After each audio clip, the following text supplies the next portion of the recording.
Chosen one, God smiled because you won before the evidence arrived. Your luck is not missing. Your luck is waiting. And the reason it has been waiting is not because heaven forgot you, not because your prayers were ignored, not because your name was skipped, and not because your life was cursed. It has been waiting because the blessing had to meet the version of you who would finally know how to carry it. You did not come across this by accident. Something higher has interrupted the noise around you because your spirit is standing at a threshold, and you need confirmation before you mistake delay for defeat. For a long time, you called it bad luck, the closed door, the delayed answer, the person who left, the opportunity that almost opened, then disappeared. The moment when you thought, finally, this is it, only to watch everything become quiet again. But what if those moments were not rejection? What if they were protection?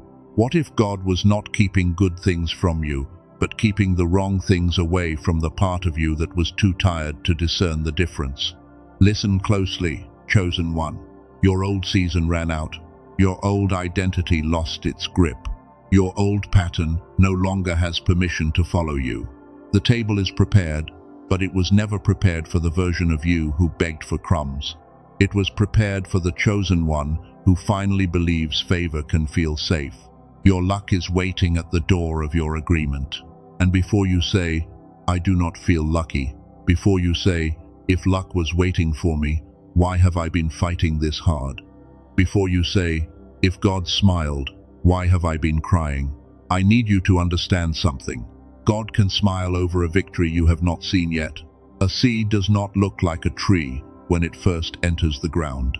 A closed door does not always look like mercy when your heart wanted what was behind it. A delay does not feel like protection when your soul is tired of waiting. But heaven sees the whole road. You only see the next step. Heaven sees the trap behind the door. You only see the door. Heaven sees who you become if you enter too early. You only see how long you have waited. And that is why this message is not just about luck. It is about timing. It is about readiness. It is about the strange way God protects what He is preparing by refusing to release it into the wrong version of your life. You thought you were unlucky because things kept falling apart. But some things fell apart because they were built on a version of you that God was no longer allowing to survive. You thought you were unlucky because certain people walked away. But some people walked away because they were tied to a season that could not come with you. You thought you were unlucky because the opportunity did not stay. But some opportunities disappear because they would have demanded your peace in exchange for progress.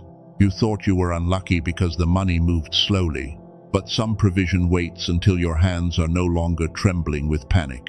You thought you were unlucky because your prayers seemed unanswered, but some answers arrive in silence first, because God changes the receiver before He changes the situation.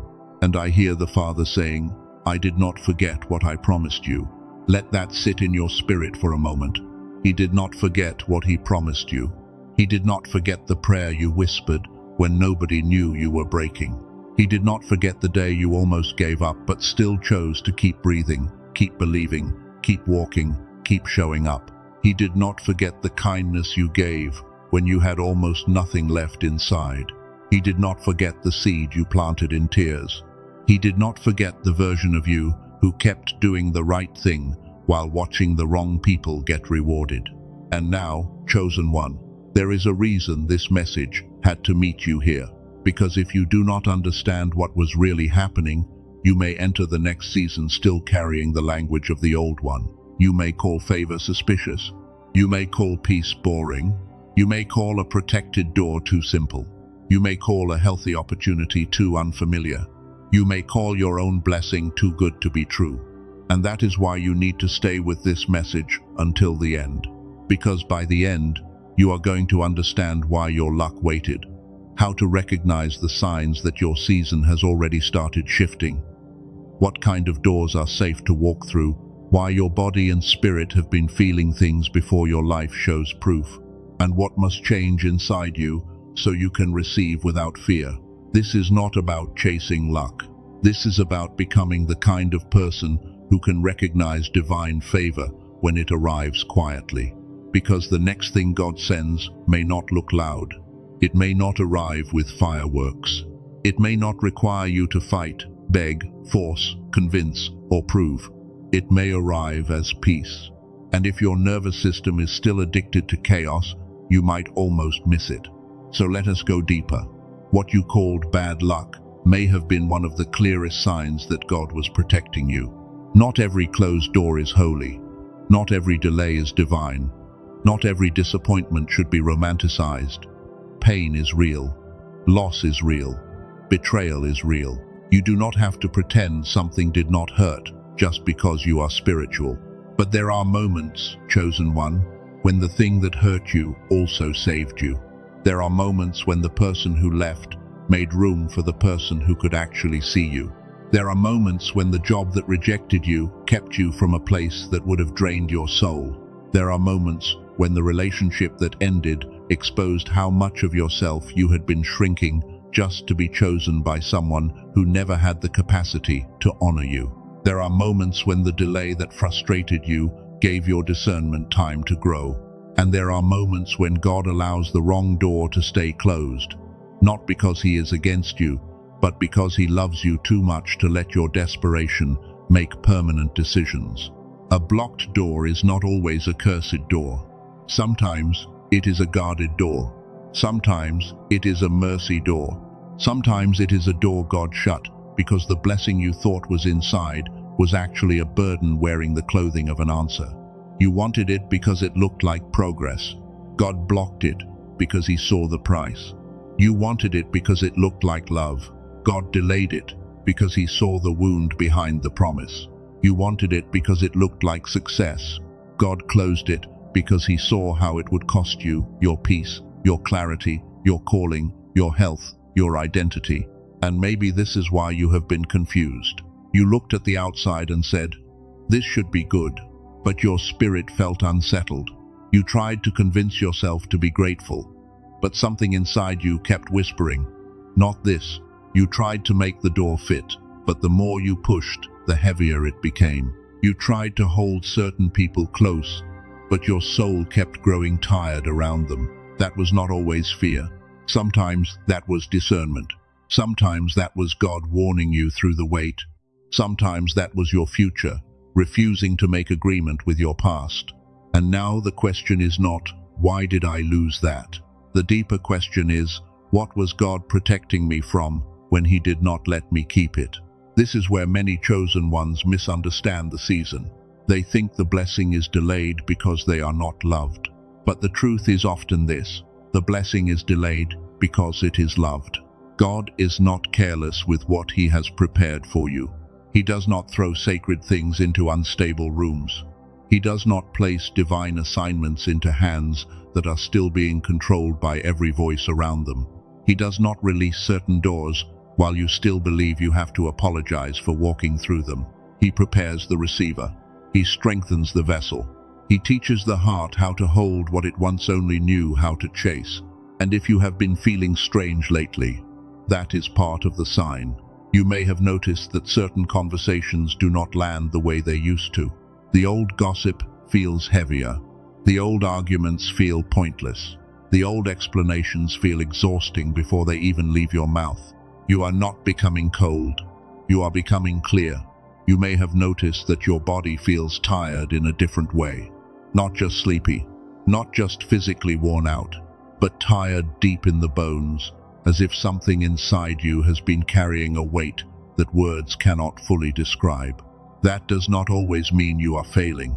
Sometimes, transition is tiring because your whole inner world is being rearranged before your outer world catches up. You may have noticed emotional waves coming out of nowhere. One moment you feel calm, then a memory rises. Then sadness moves through you.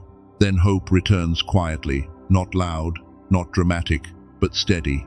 That is not weakness. That may be old grief, leaving the rooms it used to occupy inside you. You may have noticed your dreams becoming more vivid. You may see places you have never been, people from your past, roads, doors, houses, water, keys, lights, stairways, trains, tables, rooms you are trying to enter, or rooms you are trying to leave. Your spirit often speaks in images before your life speaks in events. You may have noticed repeated signs, a phrase you hear twice in one day, a number that keeps appearing, a song that plays at the exact moment you were asking God for clarity, a conversation you overhear that answers a question you never said out loud. Do not worship the signs, but do not ignore what they awaken in you. Signs are not the destination. They are bells. They are reminders. They are little knocks on the door of your awareness saying, "Pay attention, something is moving." You may have noticed that you no longer want to chase certain people, not because you hate them, not because you are bitter, not because you want revenge, but because something in you is finally too healed to beg for a seat where you were only tolerated. This is one of the clearest signs your season is shifting. When the old appetite leaves, the old cage is losing power. When the old drama no longer entertains you, the old identity is dying. When the old attention no longer feeds you, the old wound is closing. And when the old door no longer tempts you, the new door is closer than you think. Chosen one, your luck is waiting, but it is not waiting in the place you keep trying to return to. It is not waiting in the conversation you already outgrew.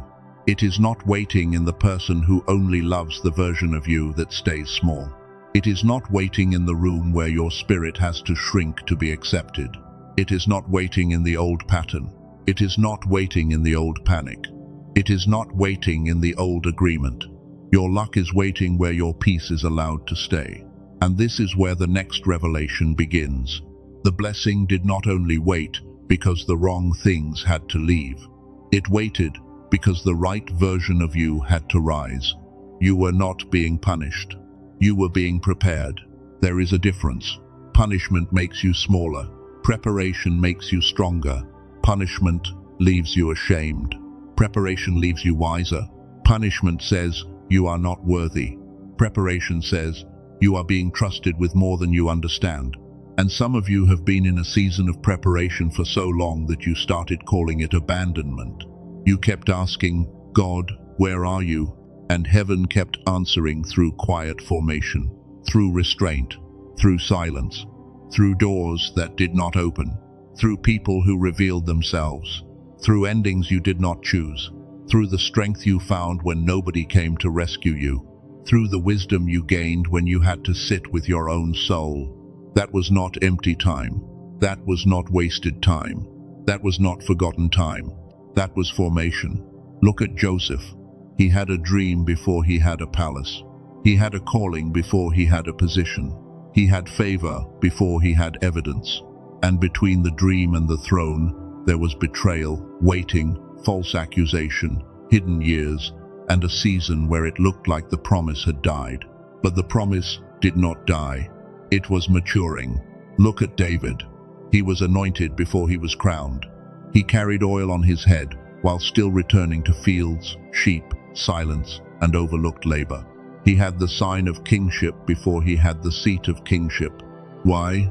Because anointing can happen in a moment, but capacity is built in the hidden place. And chosen one, that is what God has been doing with you. He has been building capacity. He has been teaching you how not to collapse under pressure. He has been teaching you how not to hand your power back to people who only know how to take. He has been teaching you how to hear peace. He has been teaching you how to wait without worshiping the waiting. He has been teaching you how to want more without becoming desperate. Because the old you might have mishandled what is coming. The old you might have over-explained the blessing to people committed to misunderstanding you. The old you might have shared access with people who drained what God was filling. The old you might have called divine favor a coincidence. The old you might have received one good thing, then immediately feared losing it. The old you might have let guilt talk you out of growth. The old you might have invited the past into a room God had already cleaned. But that old version of you is losing its authority. You can feel it. You are not as easy to manipulate. You are not as quick to respond. You are not as hungry for validation. You are not as available for confusion. You are not as impressed by noise. You are not as willing to abandon yourself just to be understood. This is why God smiled. Not because you never cried, not because you never doubted, not because you never felt afraid, but because the version of you that should have given up did not win. The version of you that wanted to go back did not win. The version of you that believed crumbs were all you deserved did not win. You are still here. You are still listening. You are still becoming. And that matters more than you know. There is a seat at the table that would not have fit the old you. Not because the old you was bad, but because the old you was wounded. The old you knew how to survive, but did not yet know how to receive. The old you knew how to fight, but did not yet know how to rest. The old you knew how to prove, but did not yet know how to be planted. The old you knew how to chase, but did not yet know how to be chosen. And now God is teaching you a new language. The language of peace. The language of trust. The language of enough. The language of open hands. The language of walking through a door without asking everyone behind you for permission. This is where luck changes meaning. It is not a random wave of good events. It is not life suddenly becoming perfect. It is not a guarantee that nothing difficult will ever touch you again. Real favor is deeper than that. Real favor is when the right thing meets the right person at the right time, and the person has enough inner stability to recognize it, receive it, and steward it without fear. That is why the waiting season had to train you. It trained your discernment. So when a door opens, you can tell the difference between peace and pressure. It trained your patience. So when timing feels slow, you do not destroy the seed by digging it up every hour. It trained your boundaries. So when the blessing comes, you do not hand pieces of it to people who never honored the price you paid. It trained your silence. So you no longer announce sacred things to unsafe ears. It trained your faith. So you can believe before the evidence becomes loud. This is the strange mercy of the hidden season. It looks like nothing is happening, but inside, everything is being rearranged. Your desires are being purified. Your motives are being exposed. Your courage is being strengthened. Your tolerance for disorder is being reduced. Your sensitivity to God is becoming sharper, and your attachment to the wrong door is being broken. That is why you cannot go back. Even if you tried, it would not feel the same. The old place would feel smaller. The old person would feel heavier. The old habit would feel emptier. The old conversation would feel like a language you no longer speak fluently. That is not loss. That is evidence. Something in you has crossed a line. Something in you has outgrown the cage. Something in you has become too honest to pretend. And I need you to hear this clearly. You are allowed to outgrow what once felt like home. You are allowed to outgrow versions of yourself that were built around survival. You are allowed to outgrow the need to explain every change. You are allowed to outgrow people who only recognize you when you are wounded. You are allowed to outgrow rooms where your peace has no space to breathe. You are allowed to protect what God is building in you. And you do not owe anyone an apology for becoming who you were always intended to be. This is why your luck has been waiting, because it is not coming to rescue the old you. It is coming to meet the formed you, the clearer you, the quieter you, the wiser you, the you who can say no without shaking, the you who can receive without apologizing, the you who can let a wrong door close without chasing it down the street, the you who can look at a blessing and not immediately ask, "What will this cost me?" But there is still one more thing you need to understand before this first part of the message settles. Your luck is not only waiting outside of you. Part of it is waiting inside of you. There is a state of mind, a state of spirit, a state of inner agreement where receiving becomes natural again. There is a place inside you where clarity returns, where fear does not make every decision, where your intuition becomes sharper, where your thoughts stop moving like scattered birds, where peace becomes easier to recognize, where you stop expecting loss every time something good comes near. And I believe many chosen ones have forgotten this state because life trained them to survive instead of receive. Somewhere along the way, Your inner world began expecting disappointment, not because you wanted to be negative, but because you were trying to protect yourself from being crushed again. So even when favor starts approaching, part of you may brace for impact. Even when a door begins to open, part of you may look for the catch. Even when someone treats you gently, part of you may wonder when they will change. Even when God sends confirmation, part of you may whisper, "What if I am wrong again?" This is not failure. This is the place that needs healing before the next door fully opens. And in the next part of this message, we are going to go deeper into that hidden place. Because your luck is waiting at the edge of alignment. Your blessing is waiting for your agreement. Your future is waiting for the part of you that no longer expects every good thing to disappear. And when that inner switch begins to turn back on, you will understand why the delay was not the end of your story. It was the doorway into the version of you who could finally receive what God prepared. And that version of you is not far away. That version of you is already rising. You may not feel fully confident yet.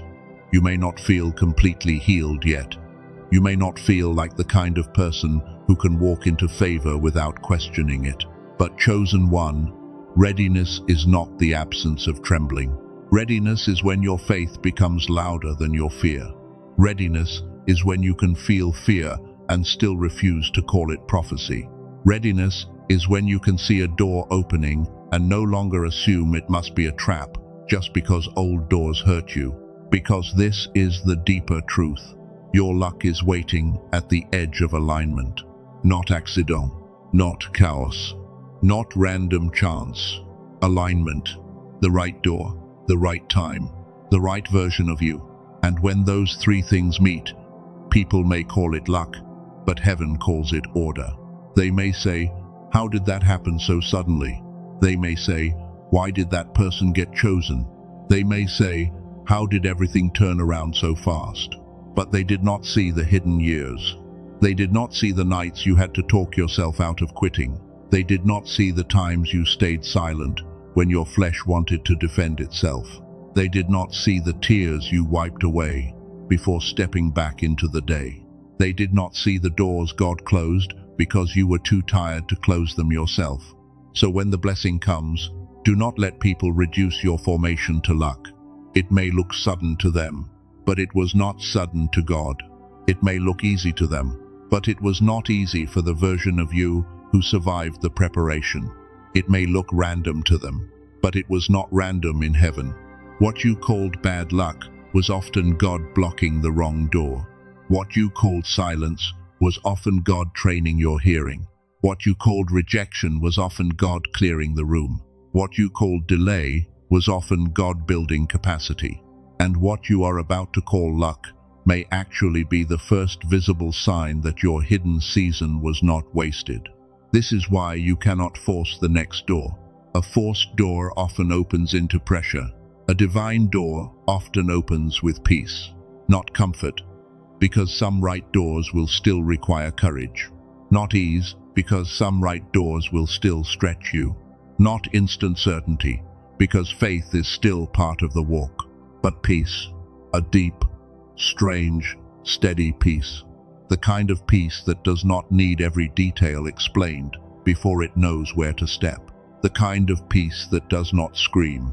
The kind of peace that does not beg. The kind of peace that does not manipulate your fear. The kind of peace that says, "This may be new, but it is not false." Chosen one. This is where you must begin testing the doors differently. Do not only ask, "Does this look good?" Ask, "Does this bring me closer to the person God has been forming in me?" Do not only ask, "Will this give me attention?" Ask, "Will this protect my peace?" Do not only ask, "Can this make me successful?" Ask, "Can I carry this without losing myself?" Do not only ask, "Do they want me?" Ask, "Do they have the capacity to honor the version of me God is raising?"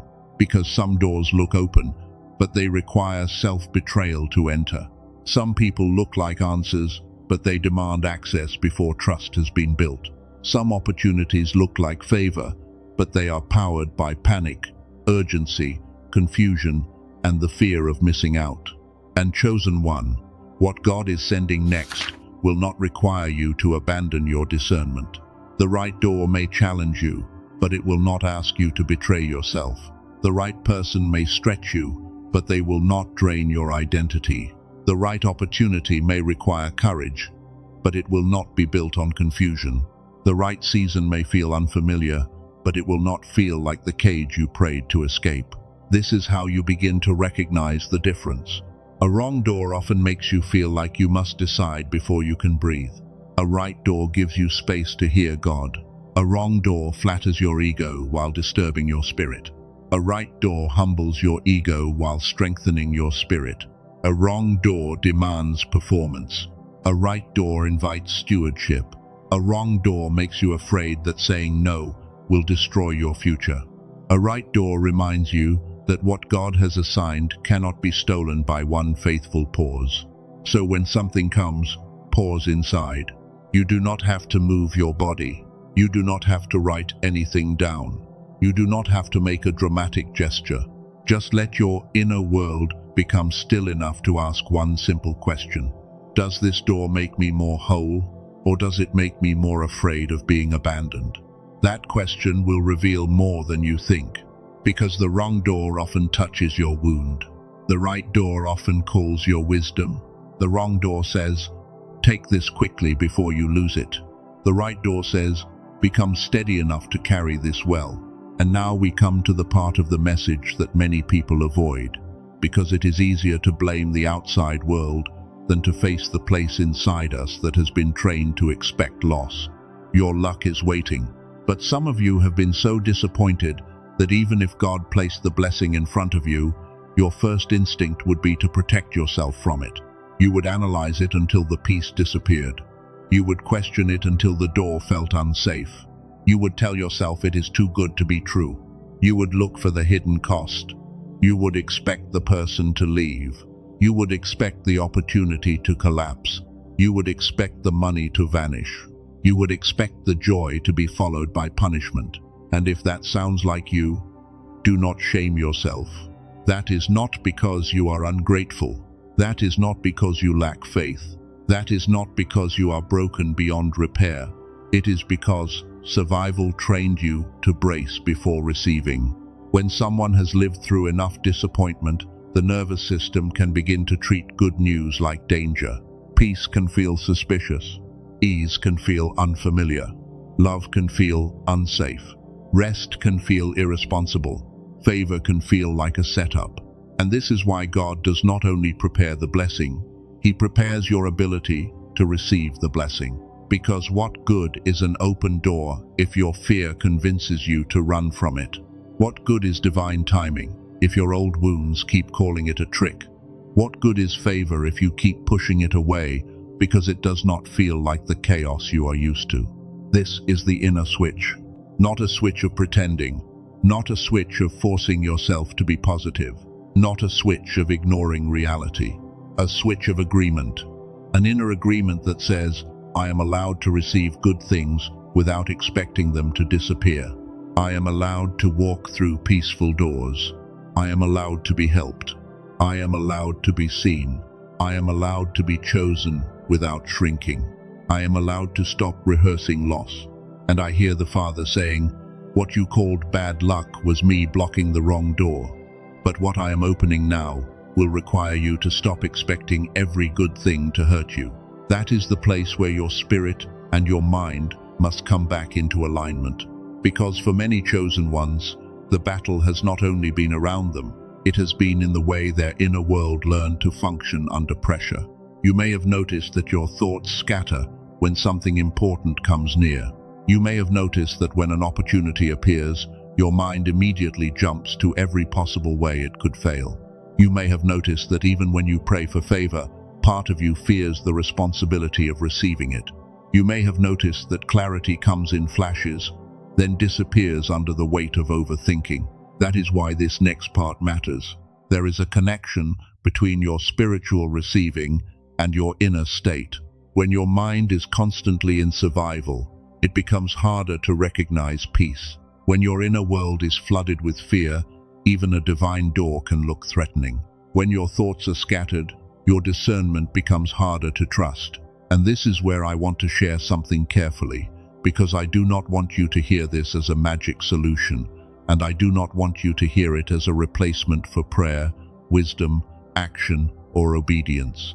But I do want you to hear it as a tool.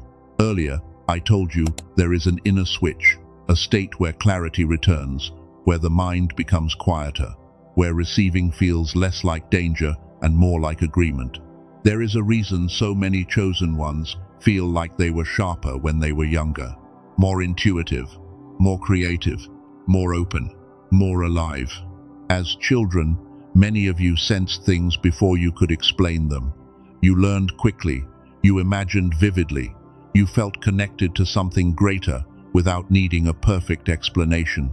There was a kind of God-given brightness in you. Then, life happened. Pressure happened. School systems happened. Survival happened. Rejection happened. Fear happened. And little by little, that brightness felt buried.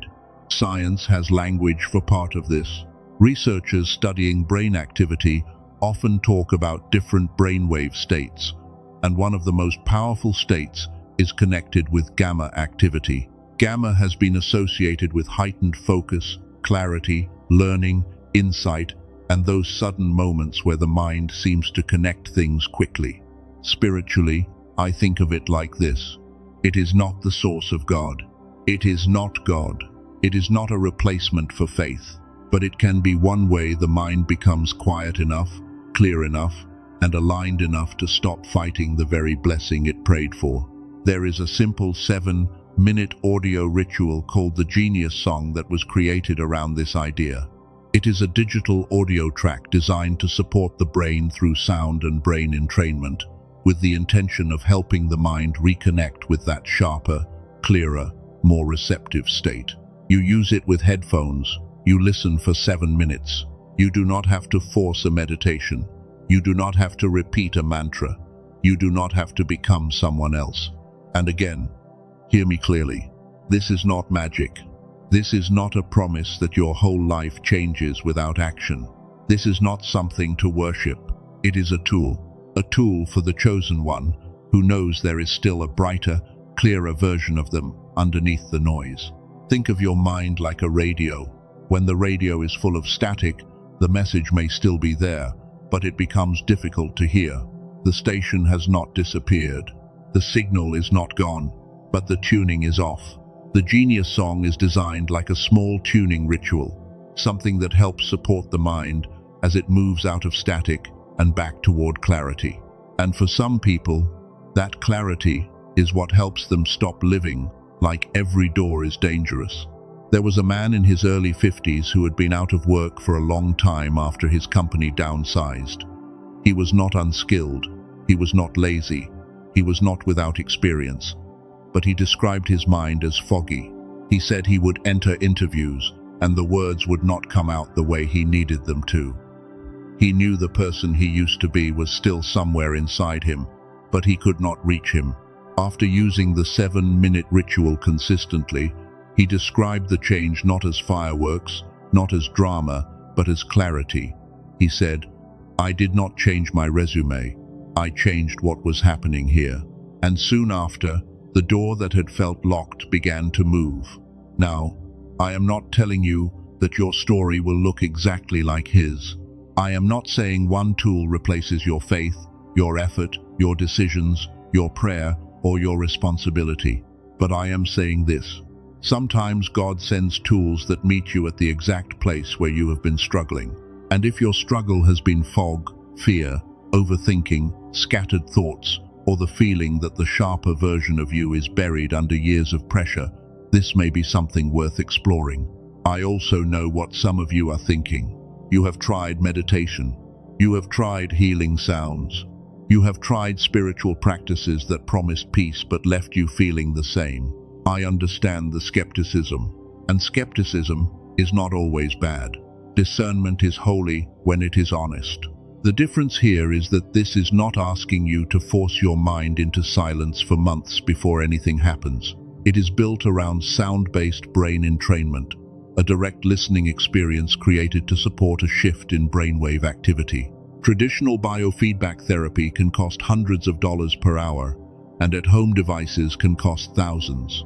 The Genius song was created as a much simpler digital track, originally priced at $49, and right now it is available for $39 through the link I have placed in the description and pinned comment.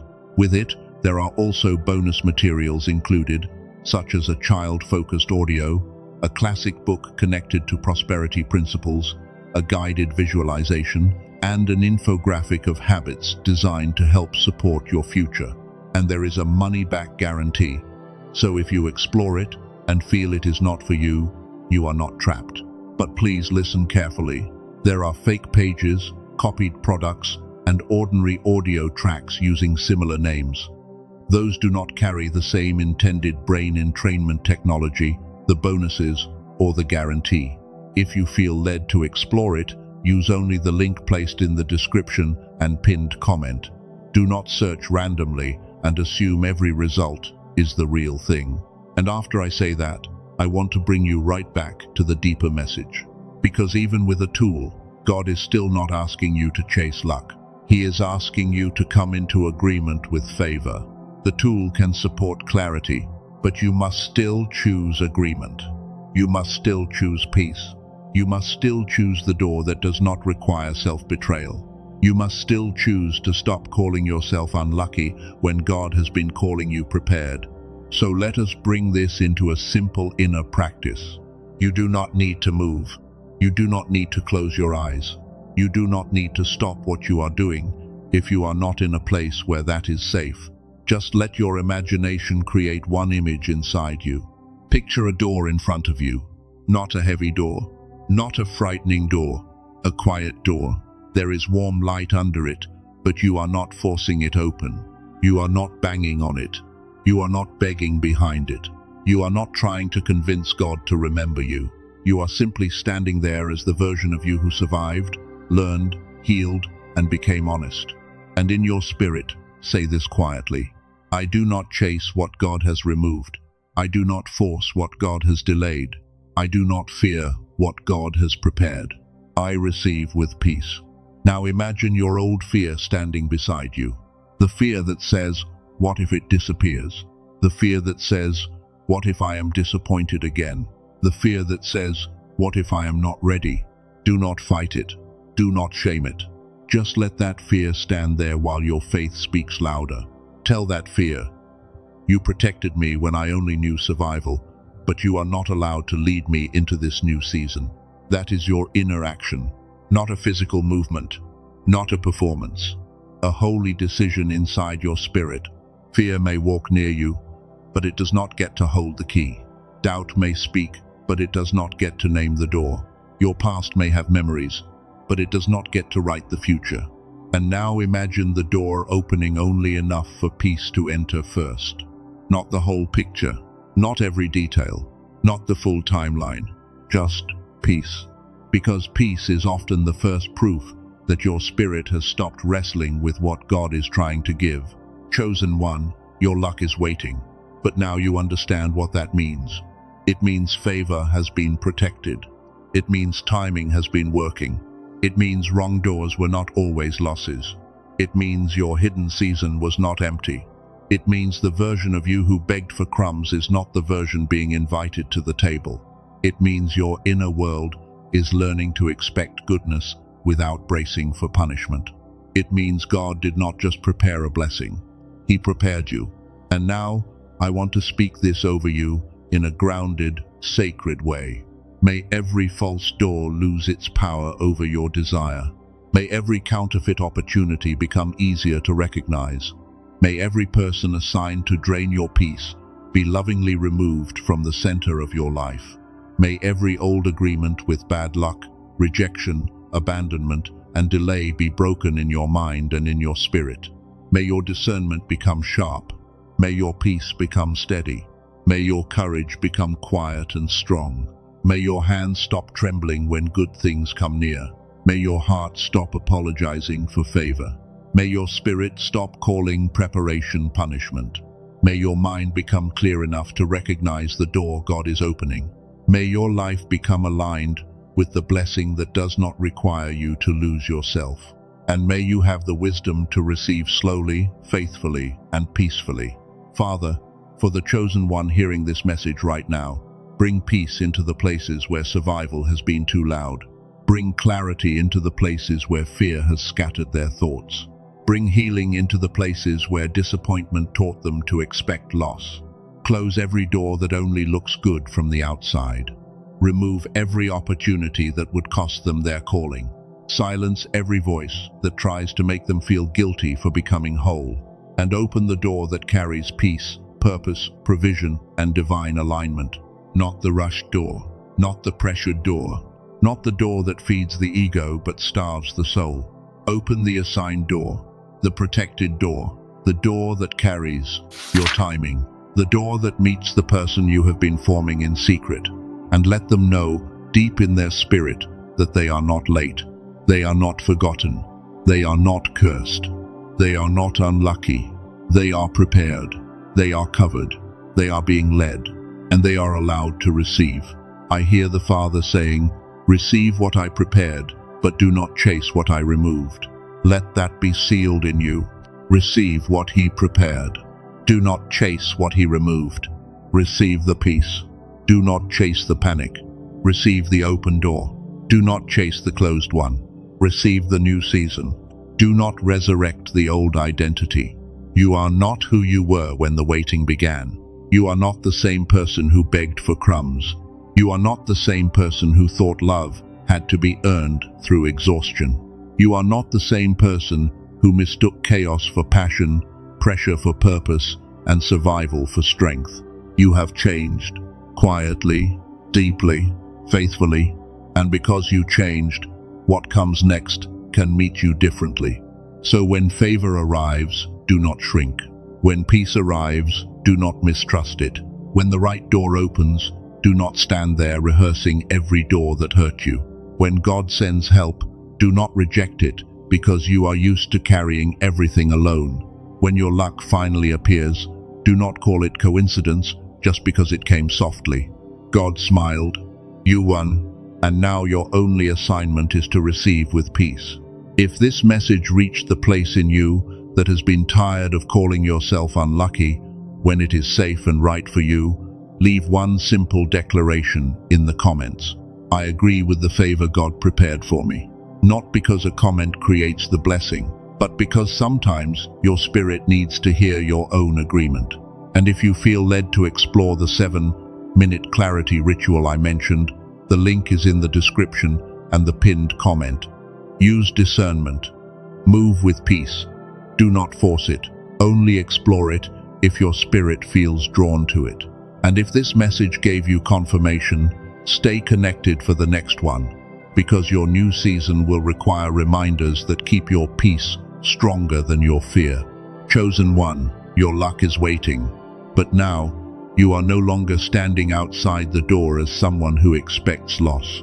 You are standing there as someone who has been prepared to receive. And this time, when the door opens, you will not run from favor. You will recognize it. You will walk through it, and you will carry it with peace.